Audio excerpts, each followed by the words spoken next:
If you didn't know, this was something that existed years ago, and yeah, we're just trying to bring it back. Yeah. This is kind of born out of, I had the chance to meet with Brian and hear a little bit about what the Motion Graphic Collective was before, and I kind of got the sense that like I've been meeting these other like motion designers in and around Indianapolis and in Indiana, and seeing that there's kind of all these little islands and pockets of people that have a bunch of talent. And when Brian mentioned the Motion Graphic Collective, I was like, how cool would it be if we could just get a bunch of motion designers in a room hanging out and like connecting with each other. So just so excited for everybody to be here and to just get to hang out. So. Oh, and by the way, I'm Ryan Forney. This is I'm Patrick Reith, Devon House Creative. Devon House. And I'm Ureli from Innovate Map. And I run a company called Tactic. And obviously we're going to be talking with Joe Cross, Uriah Faust, and Brian Phillips of the Basement, who have let us use this awesome space for this event. So thank you guys. Let's give them a round of applause. Hey, Brian, would you be willing to like give just like a really quick like synopsis of what the Motion Graphic Collective was before, and maybe like what you're excited about now, or why you were excited to talk about it again? Yeah, could I have everybody introduce themselves and talk a little bit about what they do real quick before? Just like around the room? No, just Joe and Uriah. And, oh, yeah, absolutely. And then I'm happy to go. We'll jump into that. Like, you go first. Sure, yeah. Well, we can just jump into that. Yeah, let's jump into it. Sounds good. All right, Joe, can you hear us? Yeah. Joseph Cross, I've been at the Basement for over 17 years, which is a pretty special thing in our industry, as you all know. I've been in motion design my entire career. I started out in 3D modeling and quickly jumped in motion design, and within a few years, love it. I've taught at IEPY and Art Institute for a time, and I'm just continuing to grow, as you all are, and we're all learning from each other. So I'm excited to see you guys, see some old faces, great to see you guys, and new faces. Yeah. Joe, you're a badass. He left that out. But Incredible. Joe's an A+ human being. Uriah? My name's Uriah Faust. I'm creative director here at the Basement. I've been in the market here in Indy for over 20 years. Zeb, my guy, how's it going? Yeah, so I've been at a couple agencies here in town, worked on everything from B2B to B2C. I talk about everything from popcorn to power tools. So I've got pretty extensive experience, done a lot of branding, and have been really an advocate for motion and animation, illustration in advertising for a long time. Met Brian at the Basement at one point as a client, and so I've been kind of a friend of the show since then, almost 20 years, and so I've been here at the Basement 7, and yeah, just really excited about where everything's headed. And I'm Brian. Technically, I guess my title here is Chief Creative Officer, but I'm the founder of the Basement. I kind of got into the industry in the 90s, mid to late 90s. I often say that I started off as a graffiti artist. That was my entree into creative, and then I discovered Toy Story in '95, and I was like, I want to do whatever that is. And then I just went on this quest to become a 3D animator. And the challenge in Indianapolis is, as a 3D animator in the mid-90s, there's no market. There's no jobs. There's no money that will pay you to do that because nobody understood it, what it was doing, how to do it, how to monetize it. And at the same time, I was very active in interactive design, UX, and how people engage with screens. So I was kind of running this dual interest of animation, motion graphics, interactive UX, how people engage. And then at some point, I realized, I'm really a storyteller, and I was focused on being a story. I didn't realize I was a storyteller. I didn't know, because in the 90s, no one taught you storytelling. And when we were doing all this, Andy probably can attest, He's one of the OG MG Collective guys. When we went to school, no one was teaching you application. They were just teaching us software. They're like, oh, there's this cool software you guys can use. It's called Director. It's called, oh, and by the way, the internet's a thing now. Okay. That's pretty revolutionary. And then there's 3D animation, and what we were very interested in early on is just how do you combine all of these things? How do all these things kind of come together? And then at the end of the day, I got to the point where I was like, well, we're trying to tell stories. And then it was like, okay, well, why do you tell stories like this? Why does a brand eventually, when we built the basement and we started looking at why we're doing this, why would they do this? Well, ultimately, it's trying to influence and monetize it. And that's the path we went. So early on, we were just really pushing and pioneering the interactive screens. Like that was our thing. We were just focused on interactive screens and how do you engage with people on screens before smartphones, before any of that. But then motion just was always the conduit. It was always the thing that, and Uriah and I were talking about this earlier, it's like it's not something you see, it's something you feel. Like if good motion design is just a feeling, good animation is just a feeling, it just feels alive. And it's like, but you know when it's bad. You know when it doesn't work. You're like, that's off, or the brand just doesn't feel right, or why is it bouncy? Why is everything bouncy? It doesn't need to be bouncy. That doesn't feel, it's just not aligned. But anyway, I'm off on a tangent. So eventually, back to your question, Patrick, your original recommendation of what I should talk about is in 2010-ish.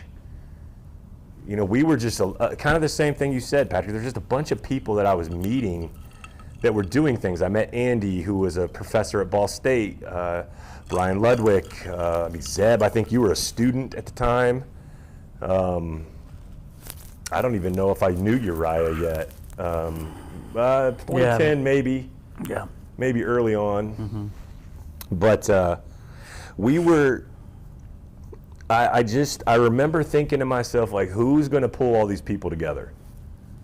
And at some point I was like, well, I guess it's going to be me. I've got these really cool connections. There's really cool people that I'm meeting, and we just have to find a way to get together.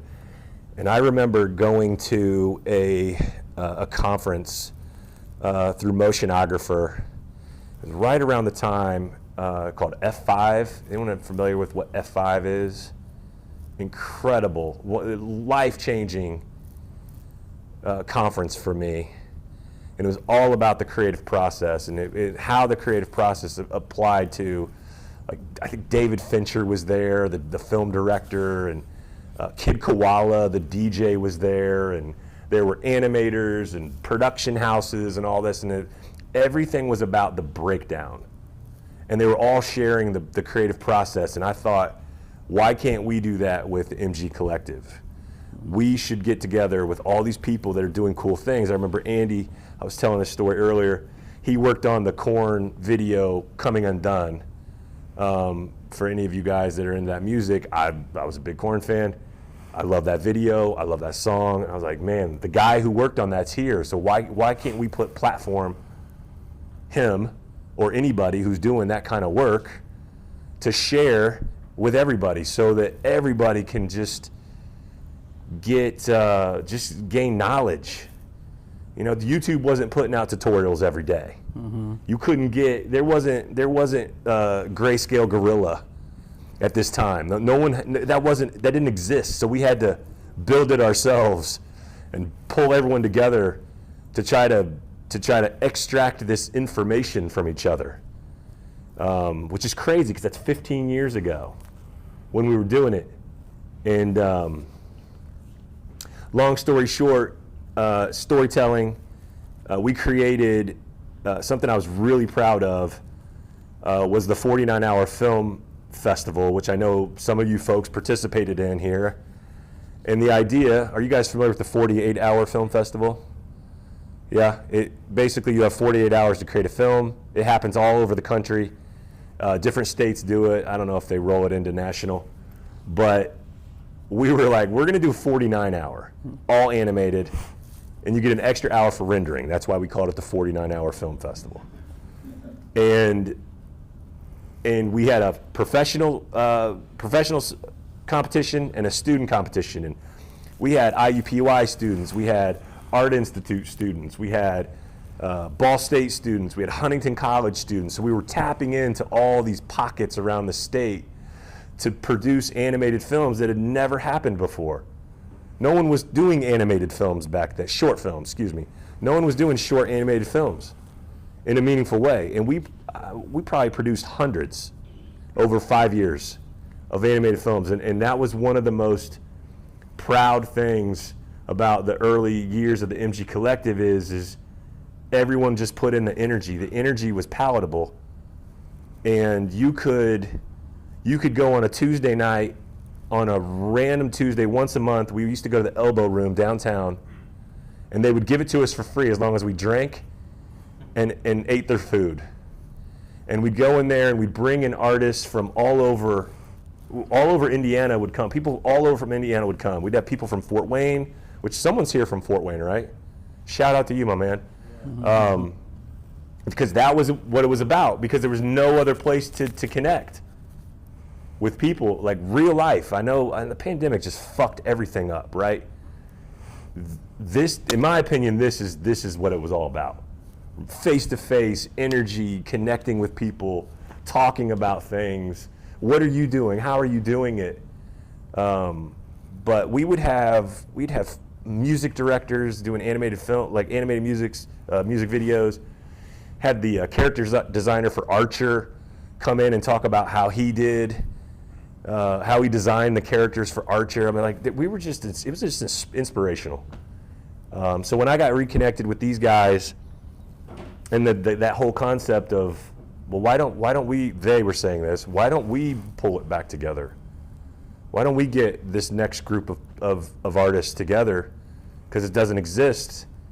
And we were starting to talk about philosophy of the industry and what's happening and some of the challenges that are happening now with AI and the industry and just the job market and what people are paying and how do you monetize it, and that's really the perspective I look at things now. I don't really look at things as the hands-on keyboard person anymore like I was 15 years ago. I'm very interested in the philosophy of business and those things, and I just felt like why can't we and why shouldn't we, or why we should get people together and really start talking about this in a meaningful way, because there's a lot of threats to the industry, but I also think there's a lot of opportunity. And I don't know, I picked this up from Kathy Wood, who runs an investment. She's all about high-end or progressive technologies as an investor. And she says, what side of change do you want to be on? And that always really sticks with me, is like, man, you can say, well, FAI or it's not a thing. It's like, okay. Mm-hmm. Careful. Mm-hmm. So it's just an interesting time, and it's just this is a really good time to bring this back. Yeah. So I'll stop there. Agreed. Yeah, I mean, I think we're just going to go straight into the questions, and then we have a couple kind of prompts just to get things going, and then we're going to take questions from everybody else with what time we have. So first question up is mainly for Uriah, mm-hmm. but Brian, feel free to pipe in, and sure. Joe, you as well. So as an art director, Uriah, who assembles teams and oversees projects and clients, why is strong motion design so important for branding and for brands? And what role does it play in helping a brand communicate, stand out, or mm-hmm. create a visual identity? Well, I think over time, well, first of all, it's critical right now. We're fighting for attention, and we all know that motion rules, so it's proven. Our clients love to hear it, that performance, everything that moves performs better. We got the data to prove it. So we never have to really fight for that argument, but it's that level of creativity that goes behind it. But yeah, it used to be that motion was kind of a secondary thing. So you'd have your logo and your brand elements, maybe a font here and there, some colors, and if you're lucky, it moved. And I really think we've moved into an area, especially with brands that live specifically and only online or in app form or whatever. They almost never need there's no purpose for a static logo. It's like what we used to call like the secondary palette is what, the static logo is a secondary to the new kind of motion logo. And we treat it here specifically at the basement as it's part of the deliverables. So when we set out to rebrand, they'll get all the typical things, but also we're gonna talk about visual vernacular. Bounce to the next slide. We're gonna talk about how the motion Bounce to the next is part of the slide. brand, Next slide. and how it aligns with like the strategy and the concept. Never mind. I thought the art was. So for instance, we had a client that we rebranded years ago, and it was an online school. Here to get you there was the tagline, and all of the visual sort of vernacular for that was wayfinding. So when we set out, we kind of set these real broad parameters, but we knew that meant we could use every single thing that gets you from one place to another, and or is a barrier to that. So, the table of credits were elevator buttons. They would blink and move. We could do so that when you have that world to play in, then motion makes sense because it's not arbitrary. When we make a graphic move or something, communicate, it's part of the brand and the essence of the strategy of the brand, and not just like Brian said, we're just going to make this thing bouncy, or we're going to pull out all these bells and whistles because that's what we know how to do. Unless it's aligned with the strategy and what the brand's all about, and that's where it falls off. So the brands that do it really well, it makes a lot of sense for who they are and what they stand for. Otherwise, it's just kind of moving shit around. And so Joseph and I, and Brian as well, but it's baked into every estimate. It's part of the brief. You're gonna see this move, and it always sells. We had another brand where they had a logo that was, it's actually Columbus, you saw it on there, but it was a Paul Rand designed logo from back in the 70s, and sometime in the early 2000s, they had a designer come in and literally put it in a box. So it was like the seeds in a box. Can you explain? Do you guys know who Paul Rand is? Does everybody know who Paul Rand is here? If you don't, mid-century modern designer, kind of the godfather of bringing that to like the commercial space. He designed the ABC logo. He designed the original UPS logo. He designed the original IBM logo. Mad famous in the 60s, early 70s. And so he also designed the logo for the Columbus Visitor Center here in Columbus, Indiana. And so there's a ton of legacy. Just being in the same breath as Paul Rand is like a dream come true. It's really cool. But yeah, at some point, someone was like, Paul Rand, whatever. We're just going to put this thing in a box, and just like screwed the whole thing up. Well, when we were down there doing site visits and kind of looking around and talking to stakeholders and people there, someone said, she didn't know she said it, but she was like, I hate this box thing. And it was like, wrote that down. And then that became core to how we launched the new brand, is we're going to break the C out of the box. Chase did the video for it. So we'll do a brand launch, but even before the brand launch, when we're pitching a logo, pitching a brand, we'll make it move. And even if there's options, so we're showing, it's not final, we're just going to make it move a little bit because it always sells. And so the brand launch video, literally the first few seconds is the C, and it's knocking the box around, and it kind of tilts around and trying to get out, and it busts out. And when we showed that in Columbus last week, there was a audible of the crowd that watched it happen, and it was a 2-second moment, but that's the power and the impact of motion when it comes to brand. I mean, besides like the obvious of like, you have a brand like Liquid Death or something that's like kind of aggressive, like you would expect it to be in your face a little bit. Like, Can you compare that to maybe like a brand that's a little bit more subdued? And obviously you have these corporate brands that are going to be a little bit more safe in that area. Sure. So how do you, other than the obvious, make those choices and those subtleties to kind of bring that to life? Yeah, I mean, I think it comes down to when we talk about brand in terms of elements. I mean, there's brand as the essence and the ethos, and not just the identity system that we're talking about. But a little bit here, when we talk about motion, is we that's a tool, and it's part of that, like I said, visual vernacular. So for a brand that's not as aggressive and audacious and can go out and do the crazy stunty things, but they still want to stand out. So we take elements and things. We're working with a company now. They're not in the aviation brand, but their brand is kind of based on the idea of aviation, and so that gives us all of these elements, everything that has to do with flight logs, the stripes on a plane, the runway, like everything that has anything to do with flight is ours to use. And so it's a language that exists, and you borrow from it and you amplify it. And then it makes sense, because why does this look like lights on a runway? Well, here it is, and Right. it all comes together. And so that, Right. when it's smart and strategic, that's how they stand out. Less about let's just be weird or like throw ourselves out there or try to do something that's doesn't feel inherently like the brand, or the emotion or the effect or the end goal of the product or whatever the thing is. As soon as that's misaligned, you've wasted your time. I always look at oh, go ahead, Joe. You got to go?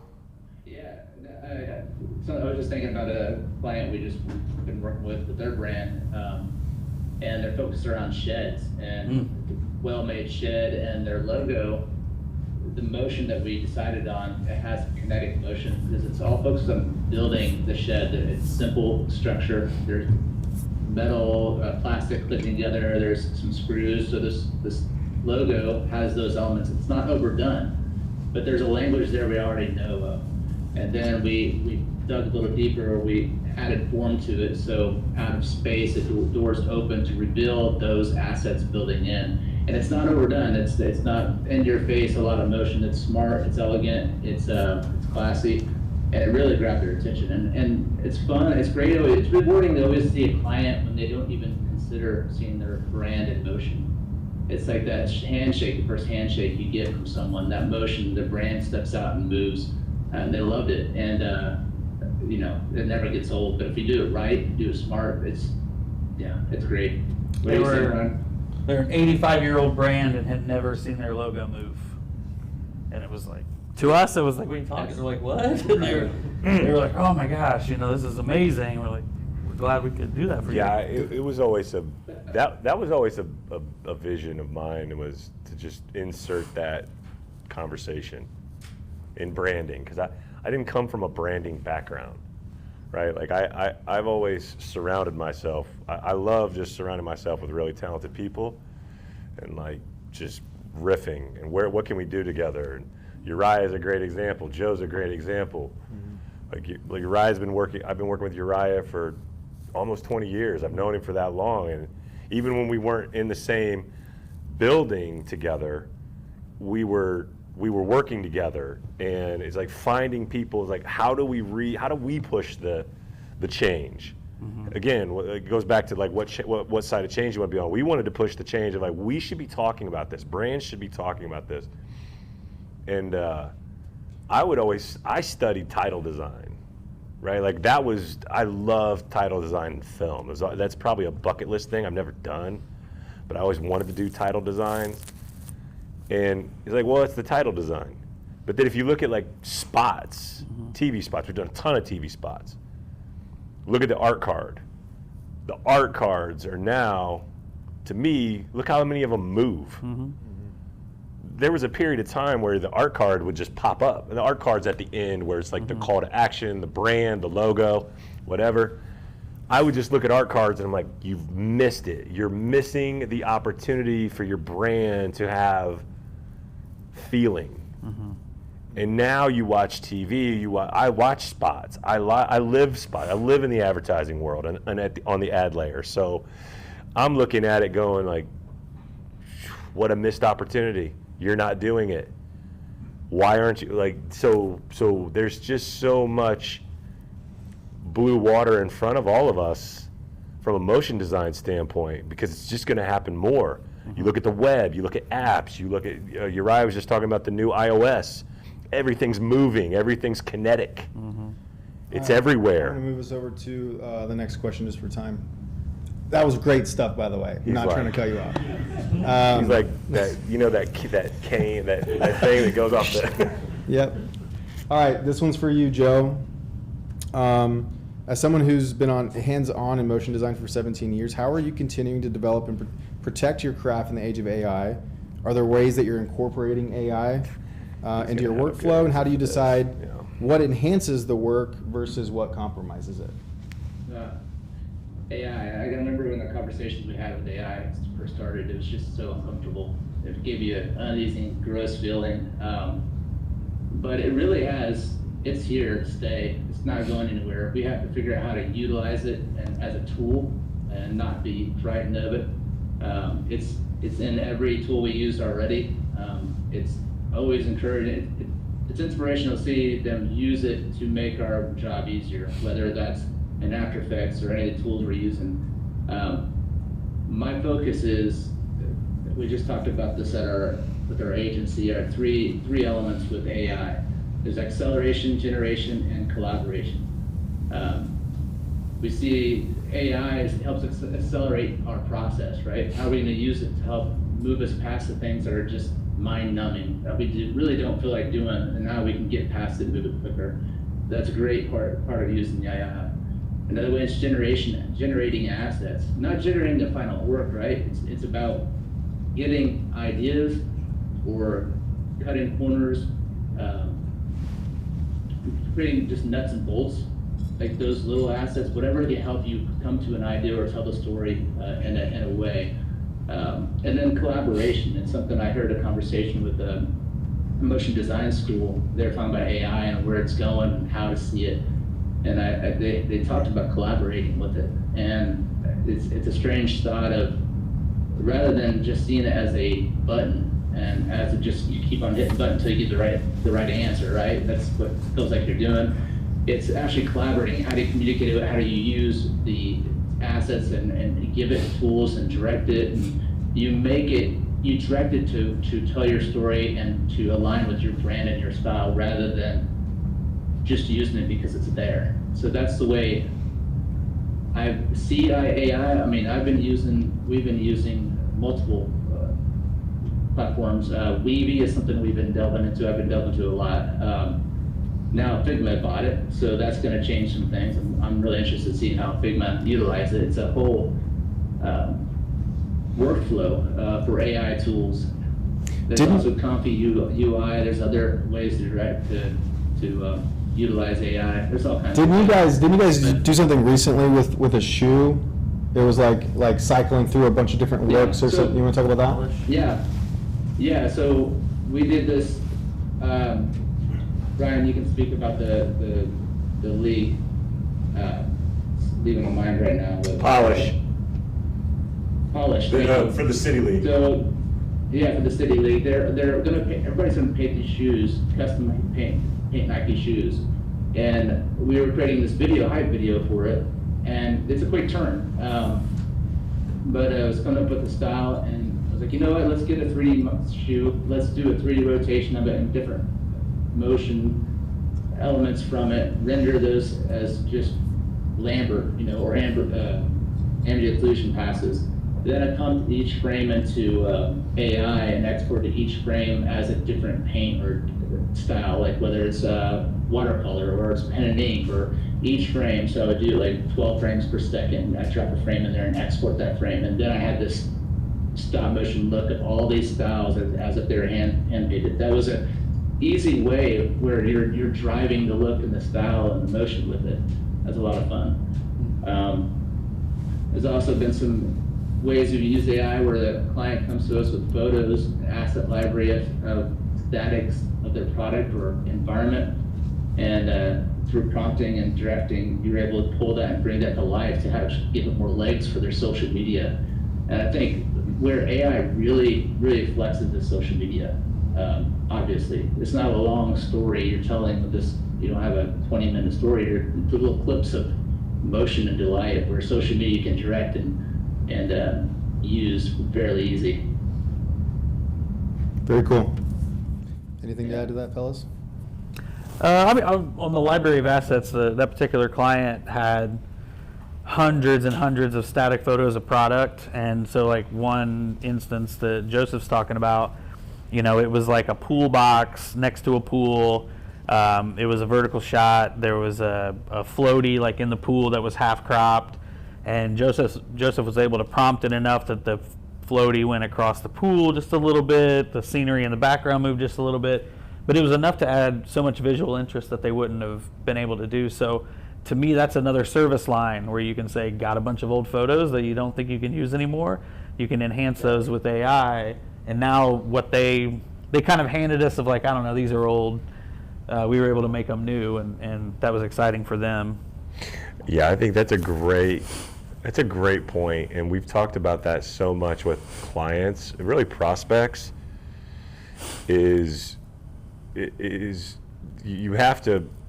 There's so much opportunity to just reimagine yourself, and I think AI gives us a great opportunity, and brands, us brands, we work with brands.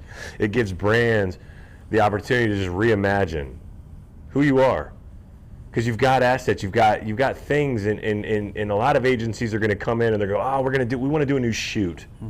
You know, we want $400,000 to do a new video shoot. And we're coming in going like, you've got assets that you just need to reimagine. Let us reimagine those for you. Because if you think your audience is going to remember that you have these assets, you're foolish. Because they don't remember. The consumers moved on. So reimagine yourself. I think that's such a powerful opportunity for brands right now, is this kind of phase of reuse and recycling. Give us an example of something that could be reimagined. Everything they're talking about, like we went to them and we looked at their library of assets, and in their minds they're like, can you do anything with them? Yeah, can you Just like update it. Well, I or worked on just bring it to brands. life. Okay. You know, like think about before AI, we would take it and we'd clip it, and we'd put it in we put it in Photoshop, and we'd create a mock scene in Photoshop, and then we'd export it into After Effects, and we'd do some cool animation with it. We'd maybe put some 3D elements and move cameras around it. AI just does it for you. Right. It's doing it. It's the same thing, but it's just. Yeah. And I love when Joseph talks about it's a collaborator. It's a teammate. It's someone who's on the team with us. It's a very talented, effective artist that we can get it to do things that used to be incredibly laborious. Yeah. Maybe like we a could look very. at that. I look at the stuff we've done, and I'm like, yeah, we used to do that, but we would do it by hand. And we'd separate the water and we put like ripple effects in it. It just does it for you now. Yeah. Are there any ways that you guys like are against using AI? And I think there's probably plenty, but is there any that you just want to identify like real quick off the top, like we don't want to use AI in this way? Like he's a collaborator, but he's not doing our thinking for us. He's not doing our creativity for us. Joseph mentioned it. It's a generator. It's not the final piece, right? It's not the. Right. It's not. It doesn't produce it. It produces elements. Right. Yeah. And we're our approach in it right now is we want it to give us elements that we can then put together. Yeah. At times, but again, it's specific. We're not coming in and saying we're only an AI shop. It's just when it's the right time. When we use the tool for the right job. It's a tool. We've got at some point through this MC collective, I'll call it the collective. I'll have a really hard time calling it MD collective. It's just conditions, so let's say the collective. During the collective, we'll be showcasing amazing opportunity we have that we're working on right now. This is full-blown animation. This is global audience. This is working with animation houses, artists. Like it's the real deal. I'm not saying we won't use AI in it for certain elements. AI for storyboards, AI for comps, AI for Yeah. You know, we do, artists. Wow. yeah. That's the. Any storyboard I would not artists go in into here? that. You don't go. Avoid being a storyboard You're artist the right storyboard now, guys. artist I'm just school, telling you. drop out because it's Wow. kind of a done deal for that. That's a tough job to be in right now. But yeah, I mean, if you guys seen the Coca-Cola Christmas spot that blew up like a month ago, it's absolute garbage. Right. But the story was we used AI to do it. And so the story wasn't look at this spot with all of this thought and this concept behind it and there's animals and stuff. It had nothing to do with the storytelling. The story was the use of the fucking application. Right. So it's Are kind they of just reimagining an old spot? Isn't that what they're doing? Is that yeah, it's the old Yeah. Coke. It's Yeah. the damn Yeah. truck going through. Remember that that studio that came in and was pitching us? They were telling a story I thought was fascinating. Is they're like, hey, we put together this concept, we put together a scope for this TV spot. And the client came to them and said, we want it all to be AI. And they're like, we want the whole, like the client was driving AI. And they told us that they sold it to them, and the complexity of pulling it off as a production tripled their original scope. Oh, yeah. I believe it. Yeah. Didn't they? Was Yeah. it triple? At least. At least. So they made more money using AI, Yeah. doing it. Well, Like, think about it's a really interesting time right now. all the different iterations to get, like, if you're looking for a very specific output, it's like you don't have control of the controls that are actually producing that image. So you just have to bang your hands against the keyboard until like you. Yes. Yeah, but here's Yeah, the you thing. need- But here's the thing. Put yourself in the shoes of a creative director, or when I was doing more creative directing. I would work with people that would do that. I wasn't the one pushing the buttons and doing it. I was relying on someone else to produce something that I was trying to direct. Right. So what we're doing right now is we're making a lot of people creative directors, where you can type in and prompt and tell the artist to produce you something. It's again fascinating times. Well, that leads Yeah. into our next. Oh, sorry. Go ahead, Joe. You had No, something. go ahead. I was just going to lead into our next topic, which was about like predicting the future of the industry and stuff. So, so Brian, from your vantage point, leading the basement, where do you see the industry heading? Both in terms of how marketing agencies are evolving and how they are using motion design as a medium, how those trends are changing, the shifts and the opportunities that you think might pop up that will define the next few years. Wow, that's a heavy one. That's loaded. I'm trying to think of how job, I give Patrick. a different answer of where I am today. If we're talking the industry, not just creative, because I don't think in just creative. I think in data. I think in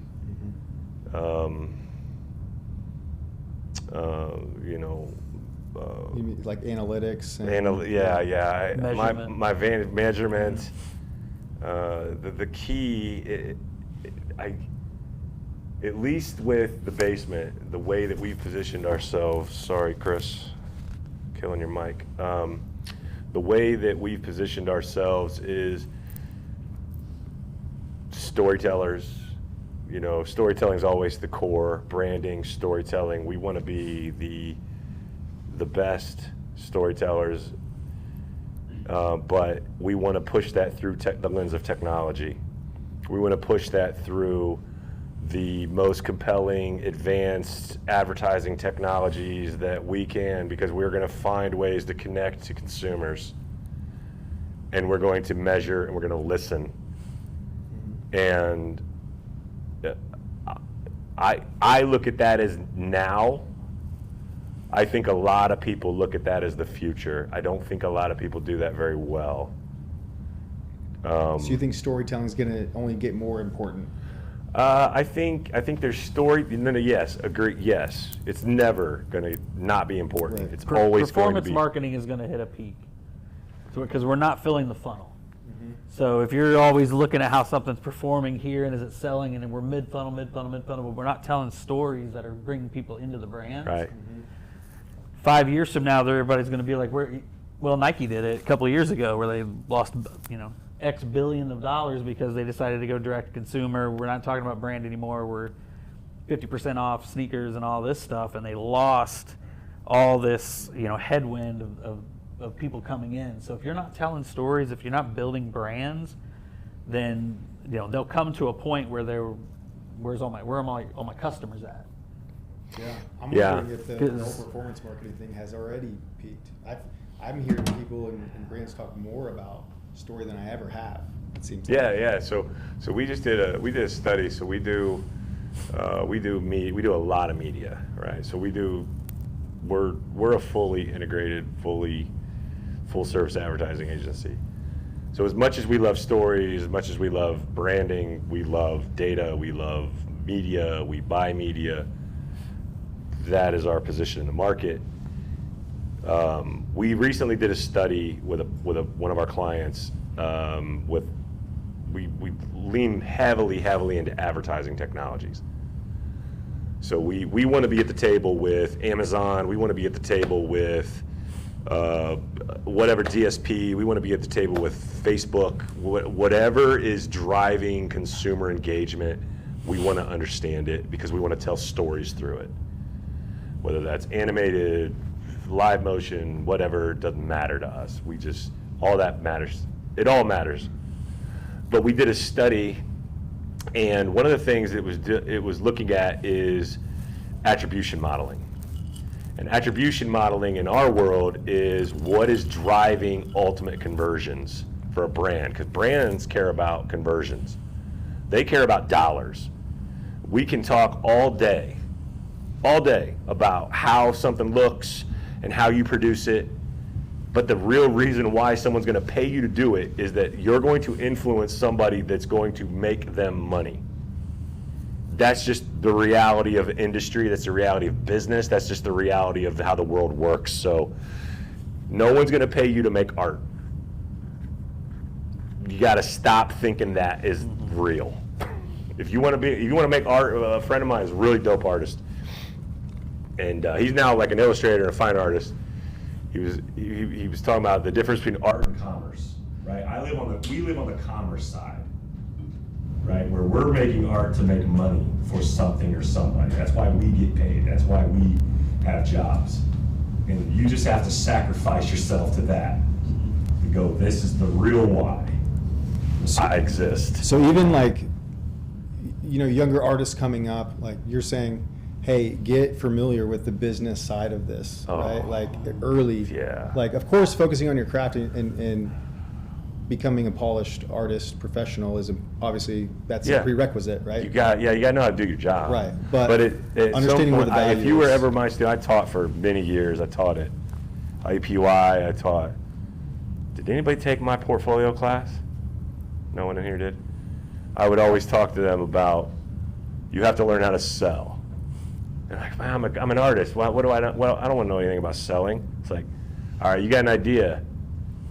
How do you get that idea through? If you can't sell your idea, then what's the value of the idea? If no one's going to pay you for the idea, what is it? It's just an idea.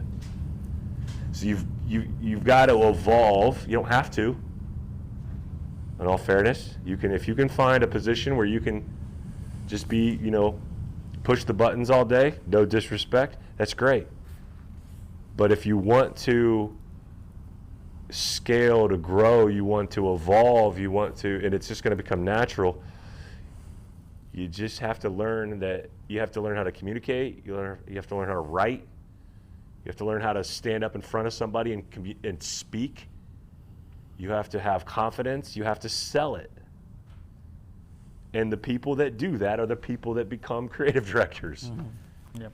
I mean, I think on that topic of learning the business, but I also think that it's with illustrators, animators, motion designers, and stuff. It's important to learn early that your work isn't precious and that it might be the best thing you've ever done and it's going to get killed. And so that's a tough lesson for a lot of people to learn. I was lucky enough to learn that while I was in school, but there's a lot of people who don't. And then they get out in the real world and they're like, you don't like this first pass of this thing that I did?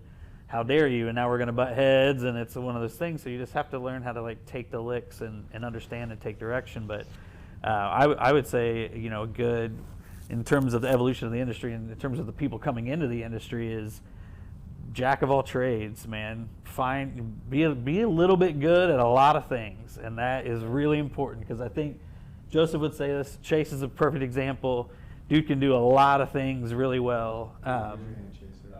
Chase. But even from like character styles, like be able to change it up a little bit because every client, you pigeonhole yourself. So if you come in and I've got a brand that sells insurance, but then I have a brand that sells skateboards, I need you to be able to be adaptive and can understand a brief and understand what that client needs. And so if I were answering this question in terms of the people coming into the industry, it's like understanding that knowledge. Specialization, in my opinion, is the wrong way to go. A lot of people. I think it's on. Yeah. I mean, I'm going to add to that. Like, we're talking about AI. We're talking about all that's happening in our industry as a motion designer or designer. Chase, you're a good example. You're a designer, but you're in motion. You're picking up print. You're understanding it all. You're understanding AI. We have to understand if we're going to grow and be successful. We have to grow with what's growing and moving, whether it's AI or Unreal Engine, bringing motion graphics into that, or understanding all these tools. Rive, that's another tool. If you were to ask me what tool you should learn as a motion designer, outside of all the tools, After Effects, Rive, Unreal is a good, understand that stuff. If you get those skills, draw, all these skills, pick those things up. You want to be marketable as well. Do you guys know what Rive is? Have you ever heard of that? Y'all familiar? I know you are. It's blowing up, and I've talked about it in our agency, and I'm still learning about it. But it's the new Flash, so much faster, so much easier. You do animation, export videos, but also a ton of interactive, and it's getting a lot of attention. Spotify, the new Spotify wrap up, that was all on Rive. It's blowing up right now. So Yeah, I suggest you guys pick that I'll up. add to that too. Joseph's heard me say this forever. I don't care about technology. I don't care about your tool. You can learn RenderMan all day. I don't care. Exactly. Because the moment I have a client or something needs to be done in something else, we care about the outcome. Our clients care about the outcome. And we have to find ways to get it done. And I remember, he's got the Flash pillow, I got the After Effects pillow. Flash, I made a living in Flash in the early 2000s. I loved it. It was such a great platform. Steve Jobs killed it. And because he wouldn't put it on the iPhone. And literally, it died. 2000, whatever, 8, 9, it died. And I was like, shit. I literally had buku. The first thing we ever did together, we did this microsite, this crazy 3D moving microsite for you guys. And that was all done in Flash, and it was gone. I was like, oh, okay, well, we have to pivot. So the tool doesn't matter. Joseph was a Maya guy. I was a 3ds Max guy. I was a Dreamweaver guy. Dreamweaver. So everybody in the room got the joke. That's funny. Yeah. So we're talking about tools, and it's just you got to learn a tool in a week. You don't get to go to school to learn the tool in the industry. You got a week to learn it. And I would say, the point you're trying to make, I think, is that you have to know what you want it to do. You have an understanding of what you want the outcome of the tool to be, not just relying on the tool.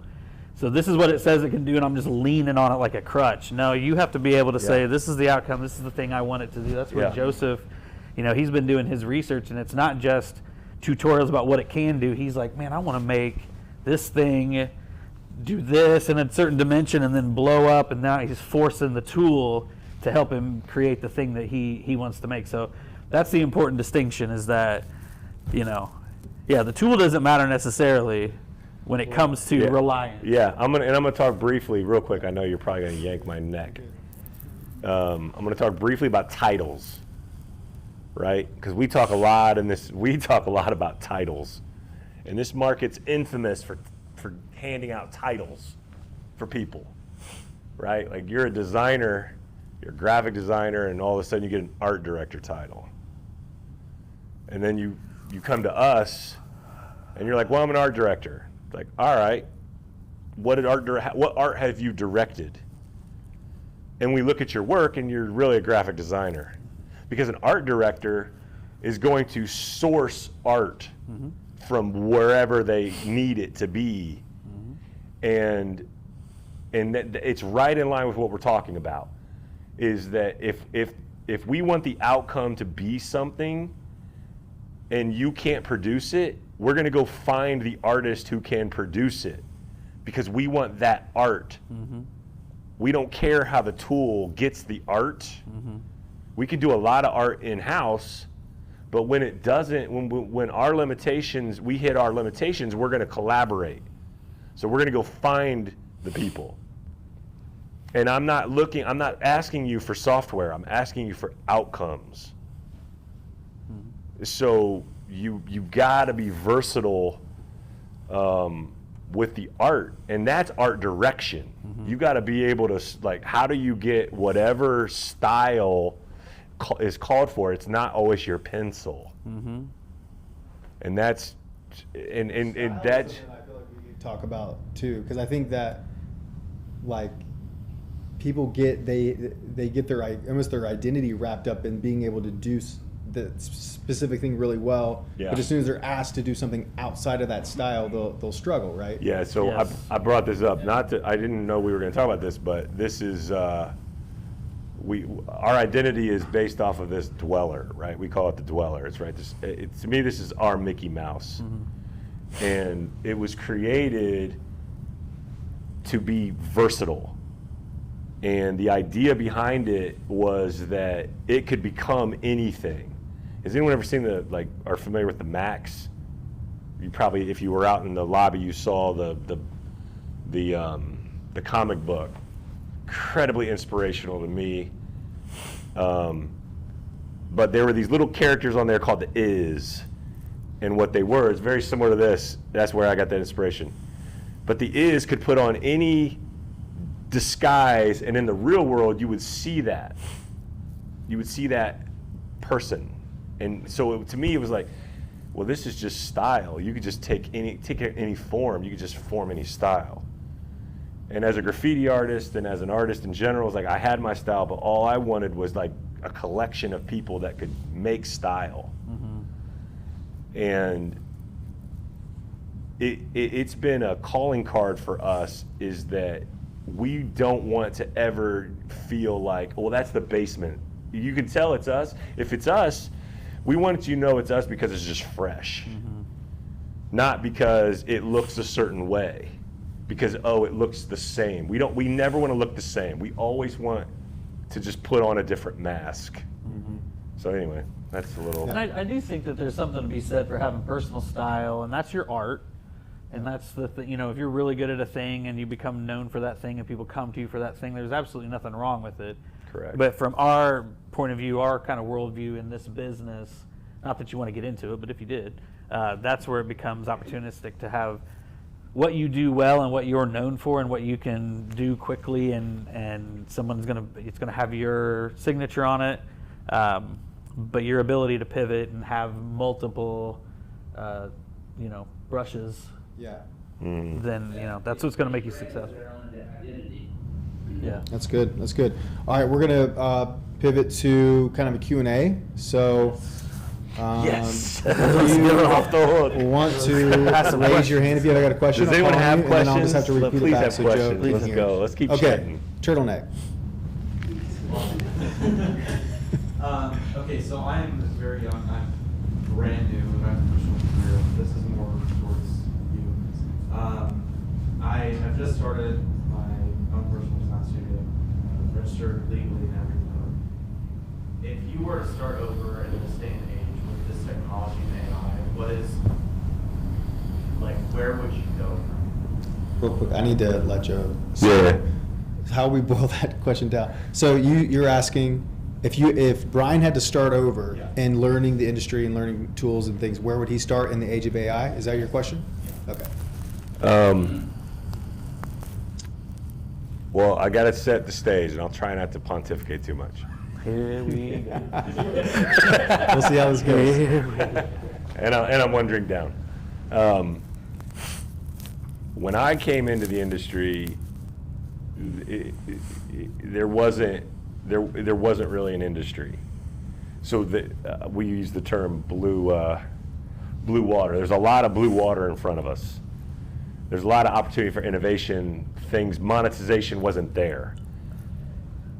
That is what, to me, the opportunity is for anybody right now, is the monetization models of AI aren't defined yet. So if I were, I'm there. We're doing the same thing. We're just doing it at different times, right? We're established, we're bigger, we've got a little bit more time ahead of you, but we're all going to try to figure out how is it monetized. So I just love the way Joseph positioned it, and we tasked him to figure this out for us. And when you look at it as, Joe help me out, but it's generation, collaboration, and what? And acceleration, right? Like if you look at it as if you could build a team of people that could do those things for you, what could you create? So it's such an incredible time to be able to say, well, wait a minute, I can actually train this AI entity to become whatever I want it to become. I want you, AI entity, I want you to go study all of these things. So whenever I have a question about those things, you have my answer. You, AI entity, I want you to study these things. So if you think of from that standpoint of feeding and creating these entities that can give you this knowledge base, who would you want on your team? And what would you want to create? That to me is incredibly exciting as an opportunity. But then you have to find out how you monetize it. Who's going to pay you for it? One thing I'll say to add to that too, and it's kind of in line with the discussion pretty much the whole night. We've been talking about outcomes, right? Like we're thinking about like not so much about the specific tool or about how the path, the specific path we want to fall in love with, whether it be a style or a program or whatever. But think about like what do you want to do day to day? What kind of work do you want to produce? And then, like Brian said, working backwards from there and coming up with those entities that can kind of help you along that journey. I think thinking about outcomes. Like people, businesses who we work with don't pay us they don't pay us because we know After Effects. They don't pay us because we know Photoshop. They pay us because they have a business need. So you can't lose sight of the why you're doing it, right? You have to be able to sit at the table. So if you're building a team of AI agents and they're doing all these things and you're tapping into them as a resource, you have to be able to connect that information and translate it into something tangible and communicate it. A service line. Yeah, right. So that's your value. don't ever lose sight of value. It's like, what's the value you bring to the market? What's your value different from our value? What's your value different from Patrick's value, right? We're all looking for dollars. We're all trying to survive. So you just can't, so many times we just don't talk about value enough. Mm-hmm. So it doesn't matter how you get there. I don't want to say, I'll say it doesn't matter because it sounds cool. I'm sitting on the stage, but because it does matter. But at the end of the day, the client doesn't care. The client wants an outcome. The client wants to move their business. Yeah. And if you can provide a service or a value to them that will help them do it, doesn't matter. They don't care. Can I do a follow-up question? Did I give you the answer you were looking for? You did. The next question is like related to finding value or finding out how to value your work. Because I think that's something that I struggle with. I don't want to undervalue my work, but at the same time, I don't want to be like. I think you just ask people around, like get people around you that are going to tell you the truth. Okay. You know, get people around you that Yeah. and you actually have to have thick skin. Like you have to be like, I want someone to perfect example, Brian Phillips. I don't know. I told you this, like, I don't know, maybe 6 months ago, but I showed Brian my reel, like, I don't know, 15 years ago or something. And he was brutally honest with me, and that has stuck with me forever. And it has made me so much better. And so, like, if you can take critical feedback and actually turn it into a positive for you, and like that is going to separate you from other people who can't take it. Like they can't take the truth about like objectively where their weaknesses and strengths are. And so Brian said, he's like, have you ever heard of art direction? I think is what he told me. And I was like, wait, not real. We didn't cover that in animation school. Yeah, So they don't teach you that. you know, I had to learn that, and that was something that like I think about every time I put anything out in the world now. I think about the cohesiveness of the visual aspect of what I'm trying to present, and it's all because I was brave enough to ask a professional who told me the truth, and I took that and turned that into a positive. So I hope that helps. Any other questions? Fort Wayne guy. Yeah, so. Sorry. I see the value in reaching down and pursuing a specific industry and solving a specific problem. The only problem is, how do you do that when you work in a creative industry and you're kind of, so you're working with a healthcare company, how do you develop an offer or find specific problems that they have that you could solve with your creative? And with that creative, how do you track ROI so then you can negotiate for the next deal? I need to repeat that for Joe. What? Go ahead. So you're just working in like a fairly difficult, somewhat uncreative industry and trying to create value and understand. Yeah, if you're on the outside of the industry, how do you understand an offer or like essentially reach down and create an offer that's compelling? And secondly, I guess with the creative that you produce for companies, how do you track ROI? So then when you have the next deal, you can be like, hey, here's this data. I think you need somebody on the inside, brother. Well, yeah, someone on the inside. I mean, honestly, with that sort of thing, I mean, it's all subjective. So, you know, when you're talking about ROI, just, you know, did this creative ad work? I mean, I don't know. Did they have more phone calls that week? So it's all about measurement. So it's really not on you at that point to figure out how to track and measure and then to understand if it was successful or not. I know in like a freelance position, you don't really have that luxury of, you know, but that's some questions you can ask up front. So to say, like, when you're writing your brief and when you talk about KPIs and what you're beholden to in terms of success, what is a measurement of success for this? And when they say things like sales or things like that, you go time out.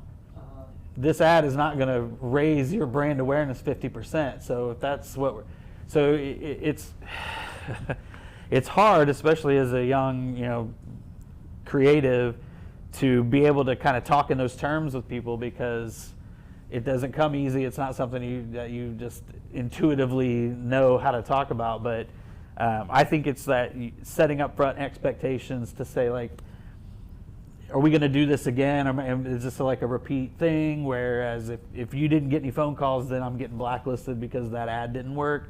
So you have to set up those expectations. And I think at some point, if there's no infrastructure, if they don't have any media, if they don't have any way to track it or measure it, that's not on you. You know, unfortunately, that's not the best answer, but that's the true answer. Unless you're just pitching like, hey, I'll make you go viral or something. Yeah, I think you said it. I mean, we use the term KPIs a lot. Key performance indicators. But if you ask the question and your eye's spot on, ask early is what determines success with the work we're doing together? Even if you just ask that question and make them answer it, if you ask that to enough people, enough times, you're going to learn so much about the why. The why they're doing it for you. And if you pay really close attention, you can extract opportunities to provide more value. But that's going to have to be an individual journey that you go on, and you have to ask it every single time. Every opportunity you get, you have to ask them, how is this going to be successful for you? And that small little nugget and their answer over time will change. But the key is to pay attention to the change, because that's how your value changes. And that's how your service lines change. Yeah. And that's how you can expand your services. That's how personally, that's how I went from being an animator to being a agency owner. Because I asked a different question. I didn't ask him about the art. I asked him about success. And those are the outcomes that they're going to care about. All about outcomes, man. Like, we care so much about, our conversations are about outcomes. We get the art part down. Like, we have no problem telling dope stories. We've solved that. We've got incredible people around us that can do those things. We're more focused on the outcome. So it's just a matter of just conditioning yourself to just ask that same question. I think the same applies for starting a new Same business, question. especially Yeah, out, for you you. know. Same thing Finding for that you. service line, finding that value, and I'm not saying a niche and that's the only thing you do, but it's a value that you provide. You know, when Brian, they started, it was mainly motion, web, you know, they were working for other people until they got to the point where it's like, we can do this shit ourselves. And then, you know, then at one point turned the corner and said, we're going to bring in media and make this a full service agency. Yeah, we changed our whole position. Right, because we were doing microsites. Because the value changed. We were doing microsites. We were doing video games. I mean, I did video You're talking games. about the transition from a studio to an Yeah, agency. well, yeah, but even as a studio, when we started off as a studio, we were doing microsites and video games and animation and all this stuff in the early. We started this company in 2007. But even my company before that, we were doing it, and we started that in 2004. So for 21 years? Oh, geez. Hold on, let me get. Yeah. We need to ask like one more question. I think that we're gonna have Yeah. some chill time. But we were talking about websites. Most of the industry was talking about websites. We were creating destinations. We didn't say websites. We said destinations. We were talking about where consumers go. So we just taught, we positioned it differently. We're talking about destinations, and then wait a minute, destinations? What does that mean? So we changed we were trying to change the conversation, and then we use that still today. Destinations. So it's just I don't know, it's just a subtle. We just wanted to have a different conversation with folks. Yeah. So that's your opportunity. Change the conversation. Yeah. Just see what people care about, I think, is the takeaway there. Yeah, listen. Yep. Yeah. All right. We can take maybe one or two more questions. Anybody have anything? Yes. So I'm still in school. My question can be brief, but it's all really higher ed. As I'm building my portfolio, what are the kind of pieces that stand out to you guys at MDC, like related to school sourcing? Okay. So she's still in school. She's putting her portfolio together. She's asking about what kind of pieces will stand out to an agency. I used to teach, I taught portfolio for 5 years at IUPUI. And I told every student the same thing, is you have to look at the work that the industry is producing. And you have to have a really strong gut check with yourself. Don't let the industry tell you. Have this conversation with yourself long before you ever try to go out and get a job. Because we can look at your work, and in less than 30 seconds we can know if you're talented or not. And I'm looking at Simon here. We're making eye contact. I know he's thinking the same thing. This guy's been in the ad industry doing incredible work for decades. We see it. You have to see it. So you have to look at your own work the way that we look at your work. And then you have to just have an honest conversation of like, here's where the industry is. I want to do this. And I would always tell people in my portfolio class, who do you want to work with? Let's say Nike. Okay, pick the dopest Nike ad that you love and pick your dopest work and put them next to each other and work that gap. And if it's not there, find that nuance of what's the difference. That's good advice. What do you like what's the difference? majoring in? Very always design, but like I've gotten into design to like my own personal interest in like kind of using my electives to build in public relations, international business. But Okay, I'm generalist, all right. using graphic design right now because I noticed that there was a gap between like what I want to do and my skill set. So Yeah, That's great. Just when you go home tonight, work the gap. Like that's the thing. It just takes so much time. And I would argue too, like Nike, of course, everyone aspires to Nike, but find brands that speak to you that aren't so out of reach, that are in the fucking stratosphere. Like find brands that speak to you, and then relate to them. But I love to see the process. I love to see the work, because I don't expect you to have your craft honed. I don't expect your book to be polished and be like the best thing I've ever seen. But if there's an idea in there, I'm like, okay, where'd this come from? And you're like, oh well, I was out on a walk one day and I saw how this happened, and accumulated it to this, and I'm like, okay, well if you can think, we can work on the polish later. You don't have, I don't expect you to come out of school and be, Producing Nike. producing Right. Nike, Fair. producing at that level. But I've hired a lot of people on just their thinking. Yeah, sketchbooks. Sketchbooks, process. I'm a sketchbook guy. I love this logo, but how'd you get here? Well, I went through these 40 iterations, and this is why I chose to do this, and here's,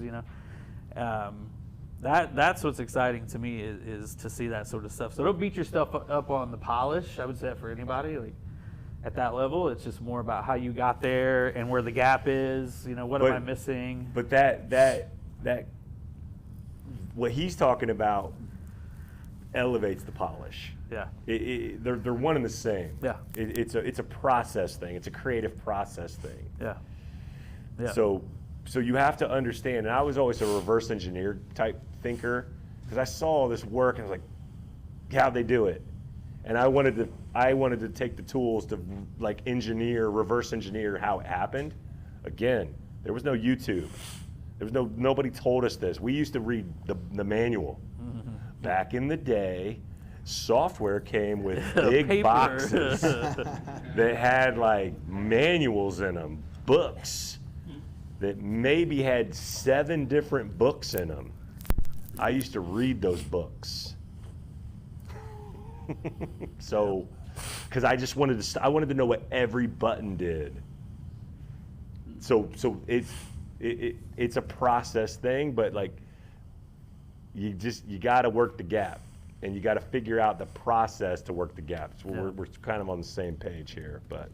All right, I want to give one last opportunity for questions if anybody has anything. We're like way past time. No one's left. But yeah, everyone's still here, so I guess we're doing okay.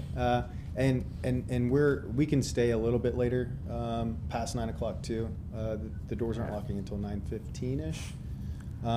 We let the dogs loose at 9:10. Okay, all right. So yeah, just and if we don't have anything else, that's fine. We can all party and hang out. Just wanted to give the room one last shot. Okay, sounds good. Well, you can take your one-on-one questions to these guys in just a minute. Yeah. But And go ahead. emails. You're more than welcome to email me about any question that you have, or is anything.